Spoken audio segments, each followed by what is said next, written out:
Guys, അപ്പൊ നമ്മൾ ഇന്ന് ഇഞ്ചി നട്ടിട്ടുണ്ടായിരുന്നു. ഇഞ്ചി നട്ടത് എന്തോരം നമുക്ക് ഇഞ്ചി അതിൽ നിന്ന് കിട്ടുമെന്ന് നോക്കാം. ഒരു സ്മോൾ പീസ് ഇഞ്ചിയാണ് ഞാൻ ഇതിൽ നട്ടിരുന്നത്. നമുക്ക് ഇനി ഇത് ഡിഗ് ചെയ്ത് നോക്കാം എന്താവും എന്ന്. ഇതാണ് നമ്മൾ ഡിഗ് ചെയ്തത്. അതിന്റെ ഇടയിൽ ഇവിടെ വേറെന്തോ മുളച്ചിട്ടുണ്ടെന്ന് തോന്നുന്നു. അതെന്താ നമുക്ക് നോക്കാം. ലാസ്റ്റ് ഞാനിതിങ്ങനെ ഡിഗ് ചെയ്യാൻ നേരത്ത് ഇവിടെ എന്തോ ഉണ്ട് ഗൈസ്. ഇതൊരു കഷ്ണം ഇഞ്ചി. ഇതിന് പിന്നെയും മുള വരുന്നുണ്ട്. അപ്പൊ നമുക്ക് ഇത് മാത്രം കട്ട് ചെയ്ത് നട്ടു വെക്കാൻ പറ്റും. പിന്നെ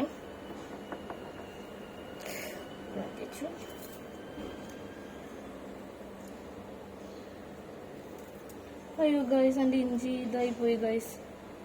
ഉണ്ടായി വന്ന ഇഞ്ചികളൊക്കെ യാ അപ്പൊ ഇഞ്ചി ഉണ്ട്, അത്യാവശ്യം കിട്ടുന്നുണ്ട്. നമുക്ക് നോക്കാം. ഇതായിരുന്നു എൻ്റെ ഇഞ്ചിയുടെ ചെടി. ഇതായിരുന്നു. ഓ മൈ ഗോഡ്, ഇതിൻ്റെ അകത്ത് എന്തോ ഒരു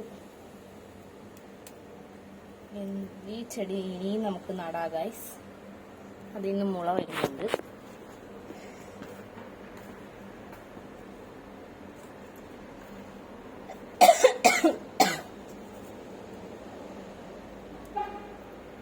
അയ്യാണ്ട് ഇഞ്ചിയൊക്കെ പോയോ ഗൈസ്. അതാ ഒരു വലിയ കഷ്ണം ഇഞ്ചി നമുക്ക് ഇതിൽ നിന്ന് കിട്ടിയിട്ടുണ്ട്.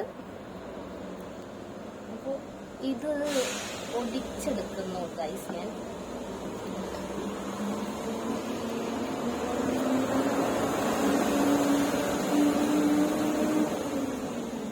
കഴിഞ്ഞു വേണ്ടി ഇഞ്ചിയൊക്കെ.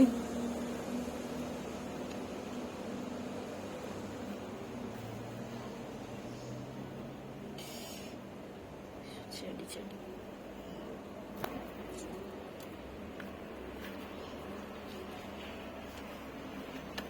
കുറച്ചുകൂടെ നേരത്തെ നമുക്ക് എടുക്കേണ്ടതായിരുന്നു ഗൈസ്. കുറെ ഇഞ്ചിയൊക്കെ ചുക്കായി പോയി.